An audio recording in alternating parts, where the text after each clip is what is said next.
Good morning, good afternoon, or good evening, whenever you're watching or listening to this, and welcome to Link Up Leaders, your direct link to leaders in supply chain and e-commerce.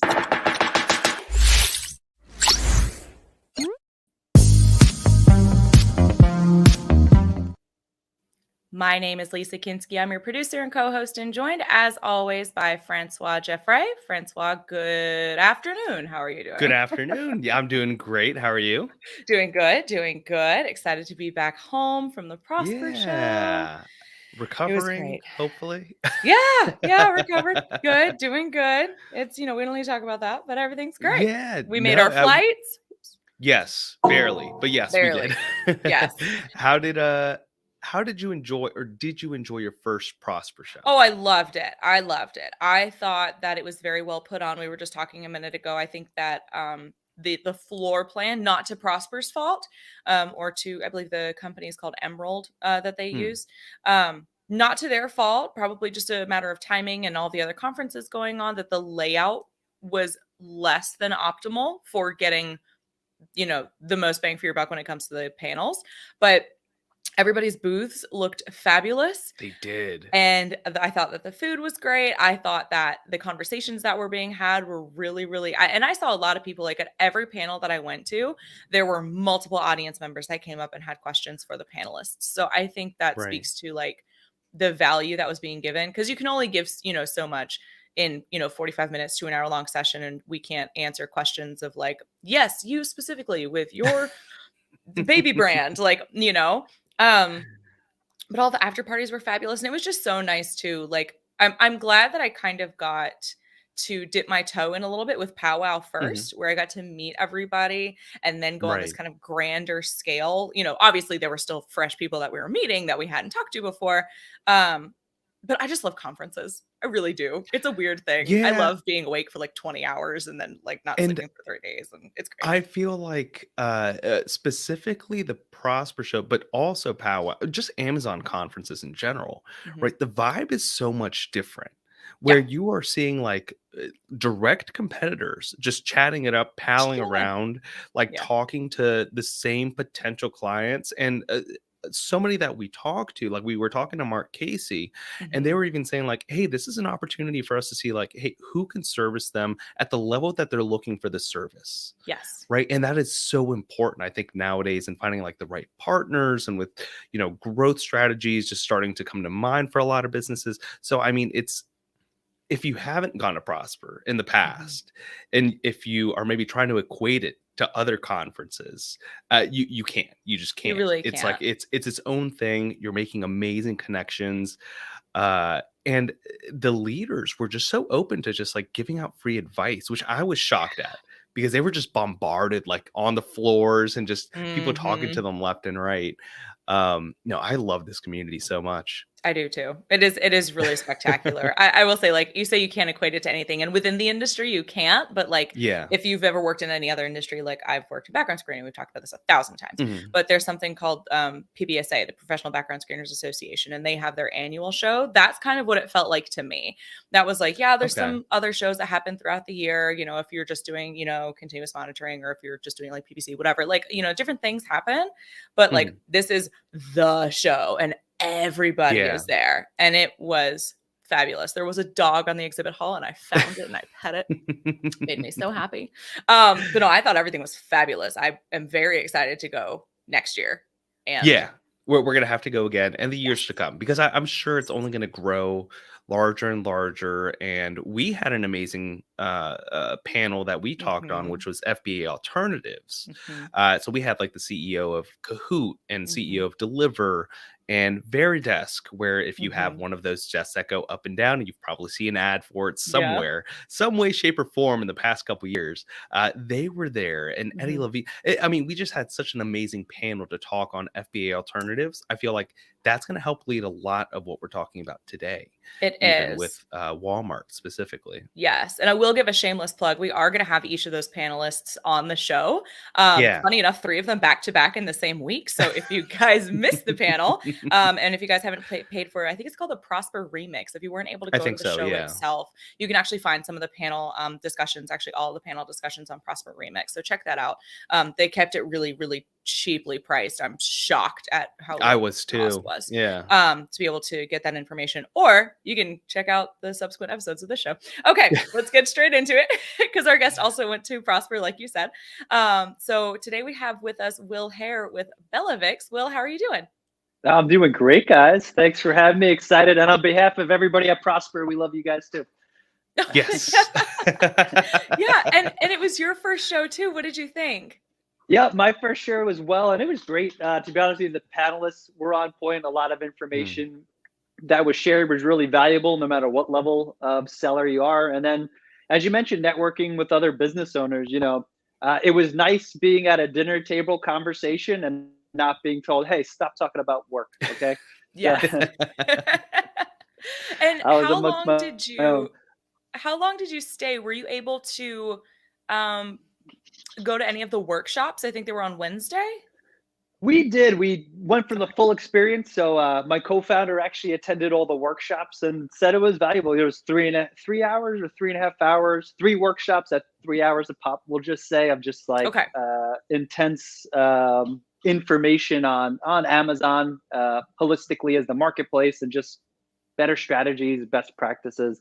I wouldn't say it was anything groundbreaking, but it was still good recap. And for any sellers who, as you guys know, Amazon is always changing. So these, Oh, yeah. every year the information's updating and more relevant. So it makes sense. Well, and I think I'm sad that we had to leave when we did because I think Steven Selikoff had a workshop on Wednesday and he I was think like, he "You did, guys should yeah. come," and I was like, "We can't," Yeah. because I he's will such a say, great. I'll say on Wednesday the whole place emptied out. So it was really just a workshop. I couldn't believe how fast because I went up in the morning to go check something, and it was already like completely cleared out, Oh, as the if they were exhibit ready for the hall. next. Yeah, the exhibit hall. Oh yeah, So they have to. When at my previous company, when we did conferences, we always exhibited, and we had to have the team of us there to set it up, tear it down, get that thing shipped back out. Like they have tight timelines of flipping that space because then Which is following it. crazy. Oh, I know. seriously, And I don't know if it was at the Mandalay Bay or not, but if you were a speaker or anything, then you're familiar with Tony and Jody that work with Brian Anderson's team. I was talking to them. I was like, "When do you ladies get to leave?" They're like, "Oh, we're here for like 3 more weeks. We have like 2 or 3 more conferences." And they were doing something called the Pizza Show. It was the Pizza Yeah, I heard Expo, like about the that. global. They were just people making pizza, and I was like, "How do we get in this? Yeah. How do we stay?" So I'm sure they had to clear out for that. But happy to hear that you had a great show. Let's go on ahead and just talk then about your background. Let's get straight into it. So how did you come to find Belladex and what is your kind of role in the e-commerce space? Tell us. Absolutely, yeah. So Belladex is a marketplace marketing agency essentially, and we help brands scale on Amazon and Walmart are the primary marketplaces we operate in. How did I roll into this position? Pretty interesting. I actually worked in startups and in agencies in different capacities as an advertiser. So I've always had advertising as a background and worked, 10 plus years doing that, give or take. And then around 2018, I kind of just got tired of it. If anybody's worked at agency, can kind of relate. My last job, probably because I was pretty good at what I was doing, I was managing upwards of 50 accounts and lots of funding. And I felt like I wasn't really doing the best job I could. And mainly it's because I just had so much client activity and managing 50 people, no matter what. Mhm. And everybody's business is unique and deserves special treatment, no matter what the retainer is. It became really difficult to manage expectations, deliver quality work. And I just felt bad that I wasn't delivering what we could deliver. And on that note, I just took that as as the way of like, we could do it better. And I do have a background in engineering. So pretty much left that job, started my own agency. Luckily, because I had 10 years of experience working in agency life, a lot of former clients from the woodworks came out, and they allowed me to actually get enough capital where we could do it full time. I was able to bring on my co-founder, who is also my wife. She has a digital marketing background, more operational, where I'm advertising. And we started Belladex. Belladex is named after our daughter, actually, beautiful Victoria Belladex. Mm. Oh, I And we love that. Thank you. And we've been rocking out since. So since then, we're at 15 full-time employees. We service about 20 accounts full-time, and we love what we do. We're unique because we're boutique, but we love marketplaces. We love helping brands scale, and we love all the different elements that go in to create a good omni-channel brand consistent experience. And we've been able to work with a lot of really cool brands and deliver a lot of really great results. Mm. Fabulous. And so why Amazon and Walmart when there's also Shopify, or you could get into the custom sites? Why those two? Yeah, my background mainly. I mean, I Mm. spent, slowly but surely, I got into e-commerce, and then specifically and only working on marketplaces. So my Mhm. my professional experience led me that way, and I happen to love it too. I mean, early on when we were getting into e-commerce in general, we were buying our own products. We were doing some private labeling stuff. So we always had a passion for e-commerce, but we got to kind of a junction where it's, are we going to pursue and go really deep on our own products, which I wasn't as passionate about logistics, supply chain, and all that other stuff, or do I just want to do what I'm great at that I love, which was marketing and advertising? And then luckily, my co-founder brought in a lot of those operational elements. So we decided to just be specialized and focus in that. And that's worked out really great for us. Shopify is a huge opportunity. What's nice about Amazon, it's its own ecosystem. Certain Mm. aspects are kind of templated and cookie cutter, and Walmart, which is great. They come with their own challenges, but also the website is there's so much more you could be working on. There's so many other areas of specialization. And I didn't feel like starting over. So I liked where I was. I like marketplaces. And we like the results we're able to deliver. Plus it's nice being in our own lane. Yeah. So Yeah. work smarter, not harder. Don't start Yeah, over. Don't amen to reinvent the that. wheel. Yeah. Well, so a big topic of conversation that we were having, I think, for the past week, and we were speaking to a lot of agencies, Mhm. and just friends of the show, and a lot of which are in marketing, and supply chain is something that I feel has started to come more into conversation since the pandemic started, right? It's a lot of the supply chain challenges, whereas a business was able to run with just in time and very lean Yeah. operations for the past 5-10 years that they've been growing their brand. Have you been finding that these conversations are also happening with your clients internally more often? Unfortunately, even since COVID, just logistics is an issue. As you guys know, I believe it was early Mm. 2020, maybe by mid. It was after the pandemic, but they shifted the way they do supply or inventory management. So it went from a volume based on each individual ASIN, where you can just kind of send in as much inventory as you want, to just a volume base. So you get Right. this much cubic feet, and based on sales velocity. So what we saw, and it was difficult for some of our sellers where they were smaller and relied on the platform, where they're able, you were able to kind of test products and have somewhere to drop them and have pretty consistent cost. And that new framework has made it really difficult. On top of just sourcing, we've had really popular products go out of stock because certain ingredients aren't available or difficult to Mhm. get. Mm. And then just Amazon has set the expectations for quick delivery. So another issue we saw more earlier on, less now, was 2-3 week lead times on products, and that unless you're selling a couch or something really large, Mm. that's just it's not how we do business anymore. So it made it really difficult to move products, but. Uh, so it is a conversation we have consistently, and a lot of our recommendations are, of course, find a good third-party logistics company that can fulfill orders. And since then, we kind of shifted over to more of like a hybrid model, where we used to do hybrid models like vendor and seller central on the Mhm. Amazon side, where we have the 1P, 3P methodology for fulfillment.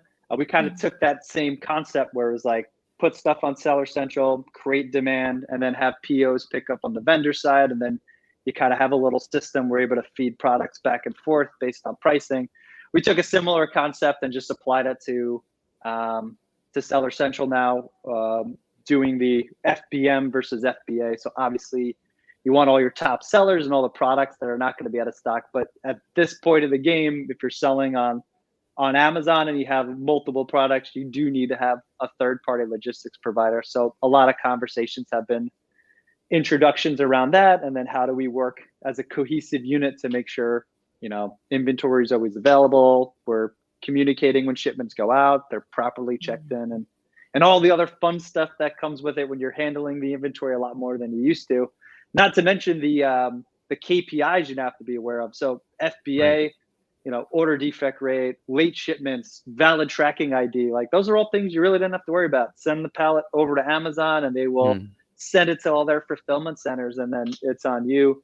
Where now it's, there's obviously difficulties in doing that. Mhm.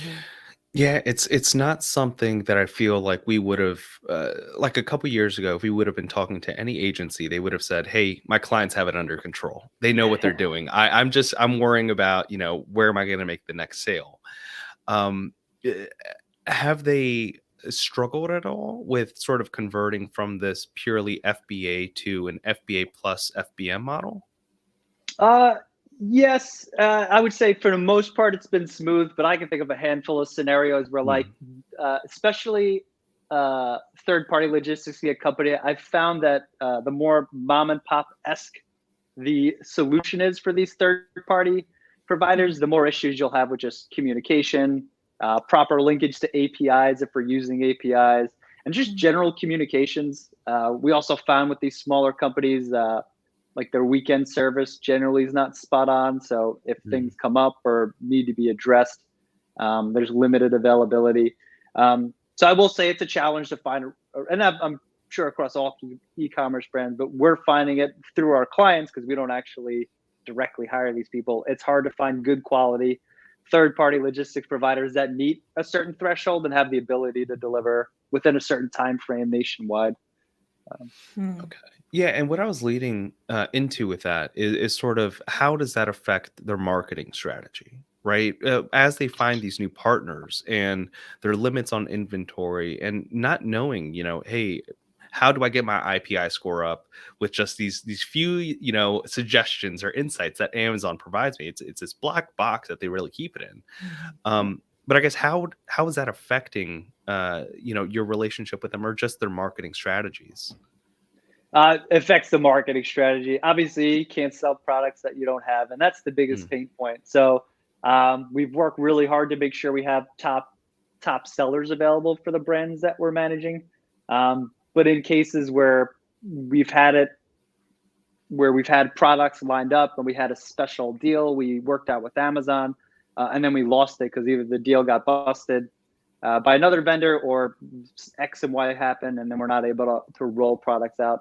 Also, our launch strategy. So a lot of our brands will roll out, especially like apparel, beauty category. Like they roll out product seasonality as like add-ons, nuance based on whatever else.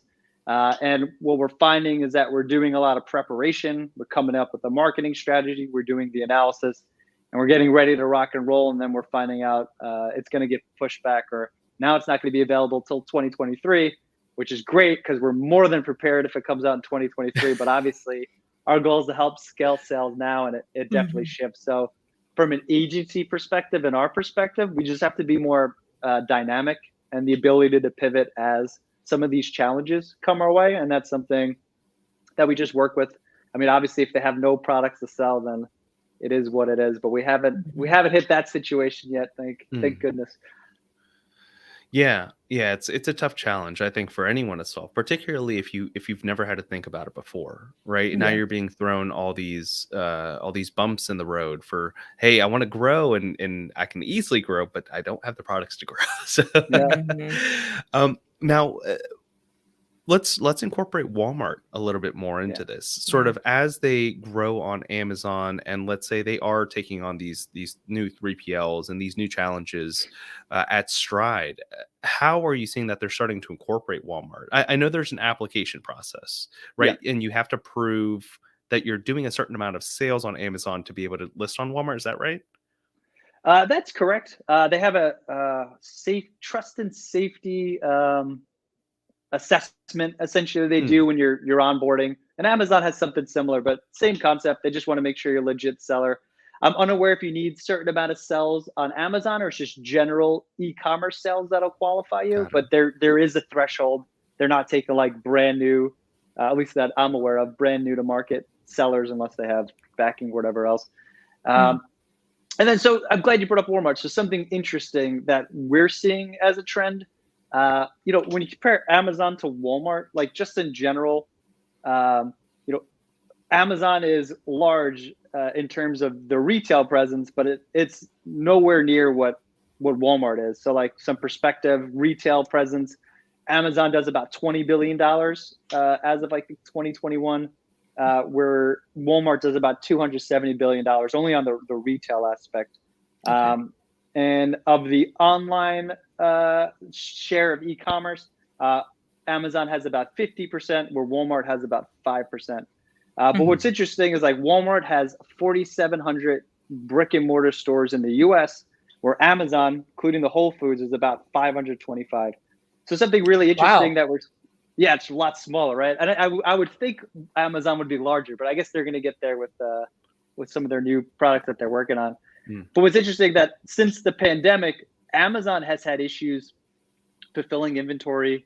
The Mhm. Prime, I know it's early in the pandemic and still within certain categories, there were longer lead times in order to get products, Mhm. tons of issues with available inventory.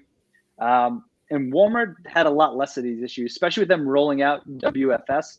And a lot of that can be associated with it, with the strong brick and mortar presence. And what we notice is that a lot of Walmart shoppers will search for products and then order in store. So a lot of Walmart has a lot of advantage, and it's going to be a quicker scaling period because they have a strong infrastructure. And to give you some, like, a Walmart fulfillment center is within 10 miles of 90% of the population, because Walmarts are everywhere. Where I think Amazon, when I read, they have a facility within 100 miles of every major city. So, like, Mm. it's a lot different for, like, the infrastructure, what they have, which means that they can go about things like from the platform to platform. There's a lot of similarities to it, but this is an advantage Walmart has Mhm. that Amazon is going to have to figure out if it's going to continue to see the scale that it's seen in the online space. Yeah, and just to go back, you referenced something WFS. Is that Walmart Fulfillment Services? Yes, sorry, Okay, I'm already into the acronyms and everything. it's fine. That was something I noticed when I started in this industry. I was like, y'all have more acronyms than I can shake a stick at. This is ridiculous. Yeah, I always find it interesting that people are always so like focused on just, okay, what's the next Amazon, marketplace that I can hit. Like, I understand the familiarity, but it's so saturated. This is something that we talked to Jason McGee about when he was on the Mm. show, about like you're in a smaller pond, but you're a Yeah. way, way bigger fish. Like, are you finding a lot of people coming to you with Amazon help that you have to like convince to maybe expand onto Walmart? Or why do you think people have that hesitation? Yeah, I think because I mean, the numbers show it. It's still a much smaller market. Amazon, for example, 500,000 sellers, give or take. Walmart, 50,000 sellers, but it's Mm. a lot smaller. As I mentioned before, 5% of the Mm-hmm. market. And our experience for us is, to be perfectly transparent, is we normally start working through Amazon because it's Mm-hmm. usually the biggest need and a larger platform, and then we're able to kind of upsell on the Walmart opportunity. Mainly because if you're getting in now, it's getting into Walmart, or it's the equivalent of getting into Amazon in like 2012. And if anybody had that opportunity, would you do it over?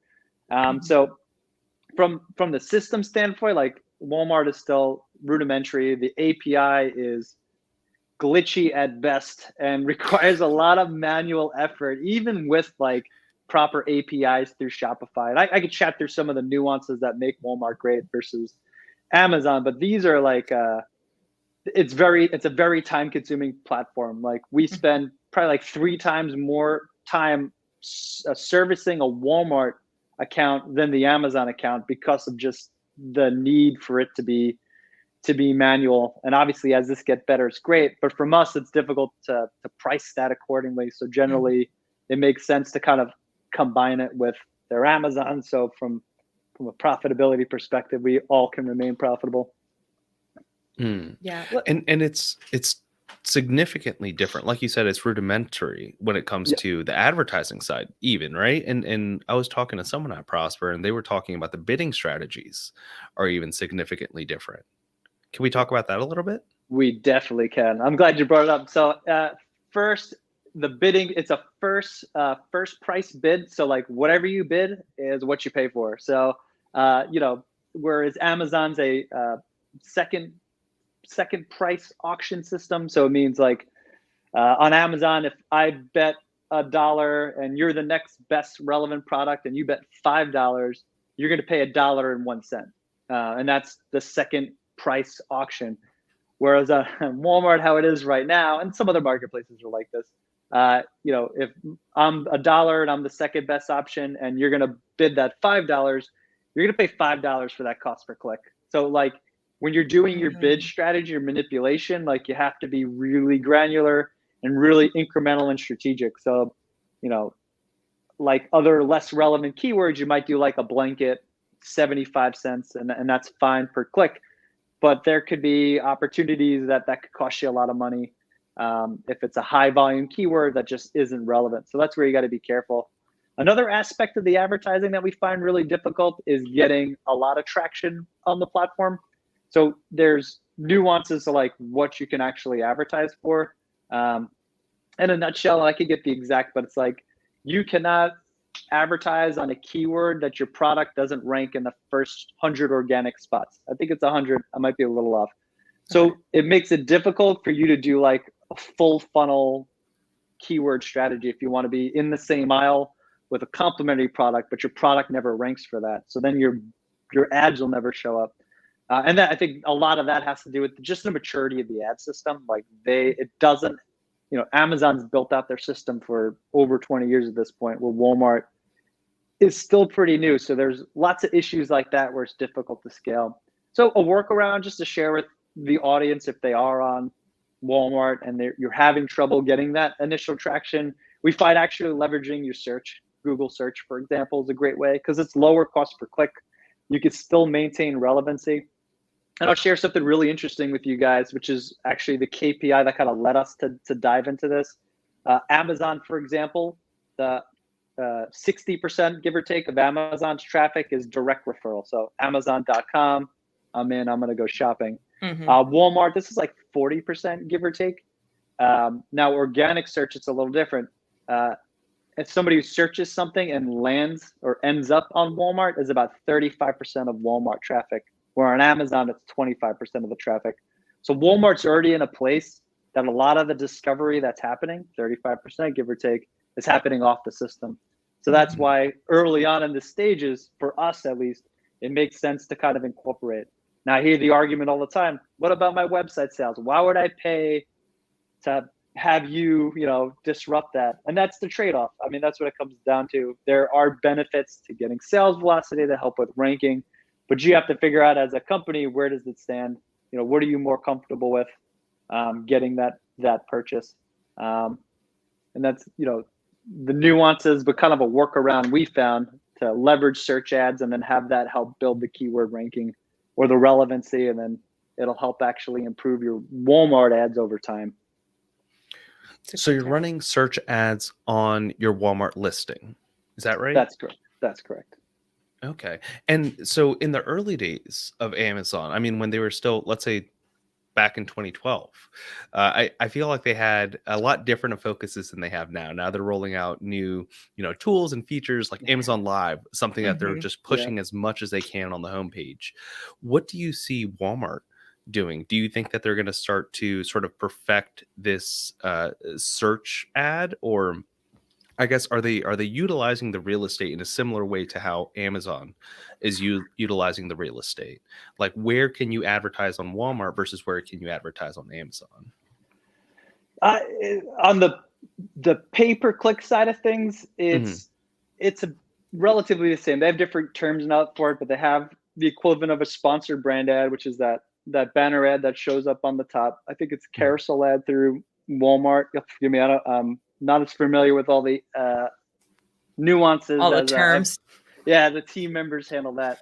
But they have the basics. So you have your search ad that shows up on the top of search, your search ad that shows up on product detail pages, and then you have your banner ads.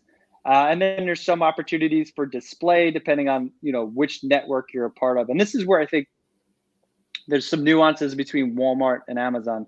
So like, for example, Walmart, in order to advertise in places that aren't available, it's through a third party market that you have to, it's programmatic that you have to apply to and get in. We don't have any experience in that market, so I'm not as familiar, but I know there's inventory on Walmart's site that's associated with that. On top of that, areas of improvement is like the A plus content on Amazon, your enhanced brand content on the product detail page, as well as your storefront. Storefronts don't exist in Walmart. I'm not sure if they're going to be building something like that out, but the A plus content does exist, but it's done through third party software providers at a pretty premium fee in order to get those. So you have to have some serious Walmart sales in order to invest in those types of special or features, and that is something that that Amazon just has baked in. And I think those are the areas where I think it makes more sense for Walmart to invest. So recently, the LQD, listing quality dashboard, they rolled out very recently, where you could get kind of SEO aspects on each of your listings for improvement. And that's something that is huge and didn't exist before. But Amazon, has had something like that. They do have the listing quality dashboard, and they now have the growth opportunities dashboard, which essentially is like, how do I rank better for SEO? So you can almost kind of see where, like, although Walmart rudimentary is still way behind, they're still trying to come up with features to like compete and just stay relevant to Amazon. Regarding the advertising features, it's rudimentary because it just doesn't have all the other aspects where you could do Amazon display. We're big proponents of programmatic, so Amazon DSP as like a full funnel strategy. And I'm unaware of an easy way to kind of get into that program and roll it out. So I think, in my humble opinion, if Walmart is trying to get up to speed or really compete, advertising is one way, of course, like that's how these companies make a lot of money. But I think where the opportunity is like the SEO component, the listing quality aspects of it, like improvements there is, if they're hopefully this year, as they're making improvements, I think that would be a better experience, not only for the end customer, but also for the sellers on the back end trying to move product. Yeah, that's, and to that point, can you take a keyword strategy that you have on Amazon and try to implement that into Walmart? Great question. So no, not exactly. I'll go into it. So what's interesting is, like, I'll talk about the Amazon side and then how it compares to Walmart because it's easier. So like Amazon, you have your title, you have your bullets, description, back-end search terms, A+ content kind of baked in there if you're brand registered. And like theoretically, the way it would work is like your title, 2, maybe 3, really high volume root keywords in your title. And then when you get over to the product detail page, somebody has already clicked. So the what you're going for is not so much about adding in a bunch of keywords. It's like, what features are going to sell this product? And indirectly, it'll have like a lot of keywords in there.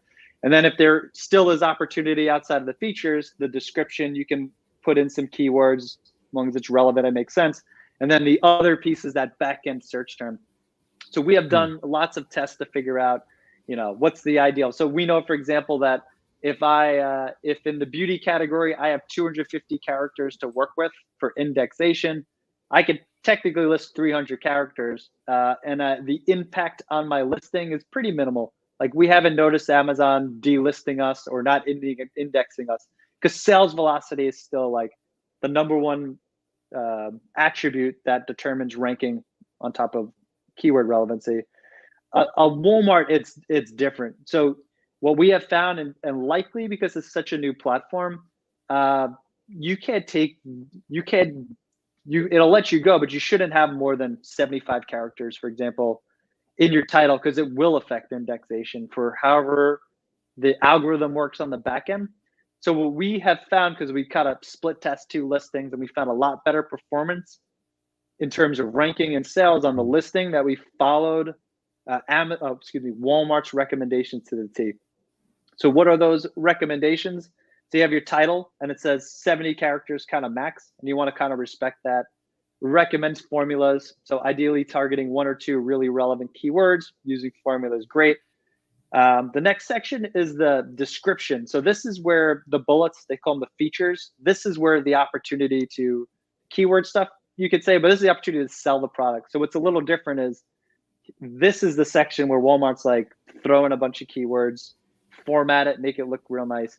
So obviously, as you're building your listing and you're thinking SEO, because you always should, it's like, what's the most valuable keywords that I'm most relevant for in your title? Make sure, of course, you pick the correct category so that correct attributions show up related to your product. And then, of course, the description now is where the opportunity to not only describe the product, unique selling proposition of the product, but also to incorporate different facets and features that you may have not been able to include in your title. And then last but least is the attributes, which are tied into the back end that's unique to the category, color, sizing, so on and so forth. So those are like the fundamental differences between Walmart and Amazon when it comes to SEO. And what we found is that, Amazon can be hard on certain things like 250 characters or bytes on the back end. They're not going to index it. It is what it is. But other areas are more flexible. What we found with Walmart, when it comes to SEO and the listings, they're much more stringent on their guidelines and how you build a good quality listing. So it's just something we learned. It's interesting. And when you talk about, it doesn't really matter that much, but I'm curious if I was in the Amazon, Amazon seller looking to get into Walmart, I'd be curious. When you talk about the 70 character limit, or it was 70 characters, 70 word for the title. Sorry, 70 words. I believe it's characters. 70 characters. Yeah. 70 words. 70 words is a lot. And to kind of respect that given guideline, do you find that titles that run right up to that 70 perform best, or does the algorithm kind of prefer like a 40 or 50 character? We try to max it. So most of the listings we're doing are between 50 and 70. And I don't think it really matters as much. It's just, It's more important not to go over. And then whatever formula come up with. I mean, if you're a big brand, we could have debate, big brand up front, little brand at the back, like whatever makes the most sense for you. Calling out your attributes, I guess. Okay. You got to think, because like with Instagram, you can put as many hashtags as you want, and then they release something saying do 10 to 12, but the algorithm prefers 3 to 5. So I just wasn't sure. Well, one piece of the listing that we didn't touch on though was photography. Photography and just the display of the product. Does Walmart support video for the listing? Oh, it's a good question. I have to double check that. I'm not sure how much video we've done on Walmart. I do know they support 360-degree images. That was going to be my next question. Does it count that as a is that a picture or is that a video? Yeah, I guess they'd be considered. I guess it's a picture because it's only a bunch of images. Well, what's a video? I guess I'm not sure, but I know they do 360 images. I'm not 100% about video. I'm sure to some degree they do it. To be honest with you, I have to check with the operations team. I'm not 100% positive. Okay. But what I was going to ask, when you're taking the Amazon, because we were talking about sort of taking Amazon going onto Walmart, can you just take the photography that you have on Amazon and also list it on Walmart? Or are you seeing any of your clients changing up maybe some of the photography? Good question. We aren't seeing as much of the change up, to be honest with you. We see the change. We mainly focus on the copy aspect of it. I will say that as an agency, like generally we don't do photography, we don't update images, so it's something we will make recommendations and have our clients come back to us. But we look at we find that the listing kind of lineup for the images we have tend to work best. So generally it's plain image, a featured image, some type of USP type image, lifestyle images. If we can get a custom review and an in-scale image depending on the type of product. So like we have the basics that we cover in most of our listings, obviously category specific. But what I will say, it's like, if we're talking about, it's the same on both platforms. Like you want to make sure whatever it is, obviously it's high quality. It speaks well to the product. It may be something you have trouble describing with words. So it's better to get an image, obviously. So like those are features, but we haven't done any split testing or anything with like specific images. I do know right now there's more flexibility with like the type of images you can lead with on Walmart versus Amazon. But be something we're testing, get back to you guys. Yeah. Just because I'm curious, and maybe this, it's more so, is the buyer persona the same on Amazon than it is on Walmart? It's like if your product has multiple use cases, are you advertising towards, the right generation of people, or to the right, maybe on Walmart they have a little bit older of a generation. I don't actually know. Maybe they have a little bit older of a generation shopping on Walmart than they would on Amazon. Um, I guess, do you see any changes there for like buyer personas, or like how you're coming up with a Walmart marketing strategy versus the Amazon? Yeah, the type of products pretty much we select. We know for a Okay. fact that the Walmart consumer is just more price conscious. So it will Mm, make a difference in the type of USPs we call out. But outside of that, it's generally not enough for us to redo our marketing plan. Generally, like Walmart fits into this, and generally, like these are the budgets you have to work with. So we'll Mhm. work with those to hit whatever KPIs we have. But the strategy is similar. The messaging might be a little different, and that we have a copywriter that will go in and kind of massage the language based on mm, Mhm. their research into the Walmart and how people on Walmart search versus on Amazon. mm. That's a good question, Francois. I hadn't actually considered that before. Like Yeah, how like the how different buyer like personas for it. yeah, well Yeah. how like the demographics differ like per product. Like that's interesting. Hadn't considered that. Yeah. Okay. I Now, think what? it's tough with brands too, because like although like we support brands who are on both, and at the end of the day, if like your brand is medium or natural beauty, Mm, it just comes down to the lineup, what's going to make the most sense. And it's really interesting. Like we see it across the board is like something will be really popular on the website, but this will be really popular on Amazon because it resonates with the Amazon customer, and Mhm. this particular product resonates with the Walmart customer because of mm. whatever reason. Mhm. Yeah, and to that point, actually, is there, as someone is trying to go from Amazon to Walmart, I guess, how does a conversation go about expectations and forecasting and sales, right? Because I mean, you could come up with a great strategy, but ultimately, you're trying to drive a number. Like maybe 10% of your sales are coming from Walmart versus Amazon. I guess, are you seeing like a specific share of their sales go to Walmart, and what's the ramp up period when you first start off?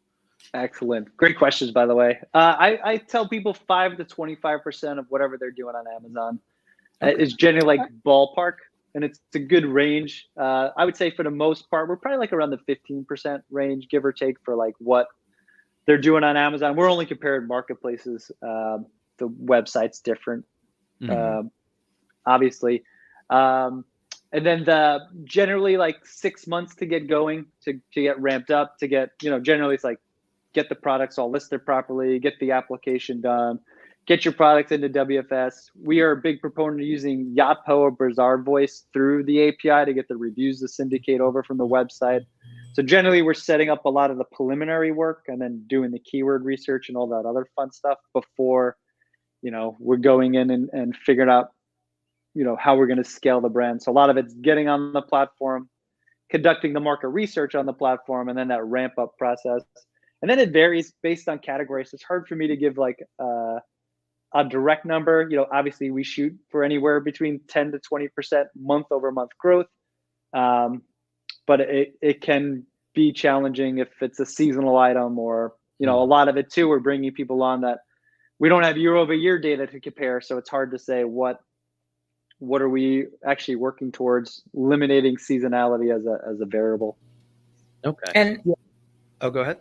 I'm just thinking now back to Steven Selikoff and like selling to in-store retailers because there are so many Walmart locations. When you do this application to be able to sell on their online marketplace, does that also open a door for you to be able to get on their physical shelves as well? See, I'm not exactly sure about that, but we've had two clients that we've had decent sales on Walmart, and Mhm. Walmart's reached out to us to get us to start the application process to see if we can become an actual vendor Okay. Mm. for Walmart. So you know, we're WFS and we're registered. So I'm will and we're Walmart brand portal, which is like brand registry, same thing. So we have all those pieces in. So I'm not sure it's because we have all of that or because of the sales velocity, but we have had offers come through that were in the application process. So, but I don't work for Walmart, so I'm not 100% sure if it's because we're That's fine. on there or whatever else. But I'll take it. It's happened twice so far, so I'd say it's not Okay. impossible. Okay, gotcha. Because that seems like expect your Walmart online listing to do 5 to 25% of whatever you're doing on Amazon. If you could get on those physical store shelves, That's a different game. Yeah, that's a different game. that's a different So game. didn't know if you had to go through door A to get to door B or what, or if we Yeah, knew. But yeah, sorry, yeah. Francois, go ahead. I forgot what I was going to ask, but one thing did strike me. You were talking about the reviews a little bit and getting reviews ported over. Can you elaborate on that a little bit? Yeah, sure. So, I'll call it out. So, Belladex as an agency does not condone any like black hat tactics for buyer reviews. We don't do that. Good However, disclaimer. Well, yeah, yeah, good full disclaimer. And I'm disclosure. not full disclosure. But right now, so like federally, however it works is like technically you're not allowed to buy reviews online and have them solicited on websites. Like that is just consumer protections. So Right. Amazon has been like obviously cracking down. I don't know if you guys saw in November they put out a release to everybody saying, "Hey, anybody caught manipulating search or buying reviews, we're gonna come find you." And then like 3 or 4 weeks ago, they just found a bunch of sellers guilty of this, and they just did like a big chop. So they cleared out a bunch of bad players, and this is something that's ongoing. And mainly, I'm going to go out on a limb and say it's probably because a lot of the federal stuff Amazon's had to deal with the 90/22, I think, legislation that's going through. I don't want to go too much details in that.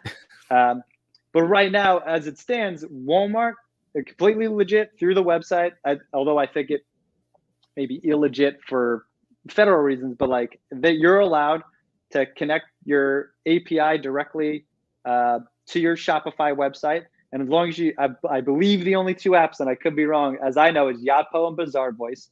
So if you're using those platforms to syndicate reviews, you just simply need to open a ticket with Walmart and letting them know, sharing that information, and they will connect it together through the API, and your reviews will publish on Walmart. It does say it's not from Walmart. It says it's from like the website. There's a little disclaimer there, but it does show up. It shows up in search results on and off the platform, and it definitely gets indexed by Google. And the other side of this is Amazon, from what I hear, is not policing people going in and just paying somebody to just buy reviews. And maybe it's because of the lack of sophistication on the back end that they're having trouble catching some of these bad actors. But for Prosper, it's interesting. My conversation from a lot of other agencies owners is they're monitoring. Walmart's allowing the API hookup, so they'll hook up the API, and they're looking at the equivalent of just like Amazon was a little more lenient on how sellers got reviews early on, and then they cracked down. So I'd expect similar results to happen on Walmart, obviously over a shorter timeline. So maybe this time next year, Walmart will be putting out press releases and stuff about bad players and getting people off. But right now, it's the Wild West. I would do everything within terms of service. So like I still wouldn't go out and buy reviews, but you do have the opportunity, if you have website sales, to get those reviews syndicated on your Walmart products, which will help all around with advertising, conversion rate, ranking on the platform. So if you haven't done it yet, it's pretty simple to do, and just create a ticket with Walmart. I mean, they're not illegitimate reviews. Like they're still products. Yeah, you don't know that though. You don't know that, I guess. Yeah. But it seems like if they bought the product off the Shopify store and then you just bring it on in, like as far as Walmart knows, they're not illegitimate reviews. They're still consumers of the product, just not through Walmart. So that's probably how they're getting around it. But I bet you're right. It'll go away. Loophole for anybody who's an Amazon seller and doesn't have a good website presence. So we figured this out too. So you can get a plugin for your Amazon that'll syndicate all your Amazon reviews onto your Shopify, and then you can take that and get it syndicated onto Walmart. I forgot the exact mapping how that works. Yeah, because they said like Walmart's anti-Amazon, but there's a plugin that exists. I'm not sure which one, but like it'll syndicate it there, and then you can use that to get it onto Walmart. So there's lots of workarounds. Sneaky. Yeah. Is that one of the first things that you would do? Part of the foundation of the listing is get those reviews over. I imagine it's very hard, if not impossible, to start off just from scratch. 0 reviews. You're competing against tons of other players. Yeah. Is that sort of part of your process when you're helping them get onto Walmart? Yeah, it's a lot harder with the cold start, like anything else. Even if you listed products on Amazon, and at the end of the day, people are gonna a lot less. Excuse me, a lot more people are less risky when it comes to trying new product. I mean, me personally, if it doesn't have like a million stars and a million reviews and 5 stars, like generally, I'm a little skeptical of it. So I would say if you don't have that piece, it's a cold start. So plan on putting some advertising dollars behind it, work with influencers or post-purchase review follow-ups, and package inserts are all like best practices within terms of service to kind of solicit reviews legally. Are Is Walmart? Oh, go ahead. Nope, I cut you off before. You get your question this time. Go ahead. I was just going to ask if Walmart is facilitating sort of the review process after the fact, or are sellers able to reach out to solicit reviews? We are Walmart isn't really helping with that process, and I have to find out about the post-purchase email sequence. I'm not exactly sure how exactly it works out, but you do have the ability to communicate with customers within a certain time frame. I think it's like 30 days after purchase. Okay. So there are methodologies you can put in place. I'd have to touch base with the team to figure out exactly what they're doing. I'm pretty sure it's post-purchase email sequence and it's done directly through the Walmart platform. But I might be wrong. I'm less of an operator now. We're a trust but verify kind of show. Okay. Yeah. So, I mean, everything on this can be found somewhere, some shape, some form. Exactly. True. But another question, and I've been hearing about this a lot more after Prosper or at Prosper, is Walmart providing sort of like a boutique account management or account suggestions or insights from some of their employees, from like their internal teams? Yeah, a little bit. I mean, expert is loose term. Like experts. Yeah. Oh, Yeah. okay. Loose term, yeah. We've had a couple instances where we got to work directly with Walmart. We had our brands featured on like upcoming holidays and stuff like that, and it's good. But our relationship with the Walmart reps have been one of two. The first way is just like when promotions come available in specific categories. Like we have a lot of beauty clients, so we're fortunate enough to be able to reach out and see about opportunities. So like that has been how Walmart's helped us. It's like features in here, and it's high trafficked pages, which has been great. And then the other aspect that we've worked with Amazon isn't related to sellers. For whatever reason, as an agency, we've been fortunate enough to work with the design team on the layout of the back end of the dashboard. So we've been a part of a lot of betas with programmers on like, how does this work? What's the functionality? What should be here? What are you trying to do when you're trying to go through inventory or catalog management? So I would say once a quarter, it used to be once a month, but once a quarter, our COO meets with somebody from the Walmart team, which has been great for relationships, and get feedback on like how Belladex is using the platform. I'm sure we're one of like hundreds of agencies I'm sure they're doing this with, so I don't think we're special by any means, but those are how we've worked with Walmart. I know vendor and larger accounts have like direct Walmart help, and unfortunately none of the brands we're currently managing are large enough to get that type of attention yet. Yeah. But with the platform still being so fresh, I imagine if you are a seasonal brand, for example, you will have a higher probability on Walmart than on Amazon to be featured on, let's say, a homepage if you do have a higher sales velocity. Is that right? 100%. I think it just comes down to less competition though, rather than anything else. Yeah. Okay. Yeah, Yeah, ultimately. Any more questions?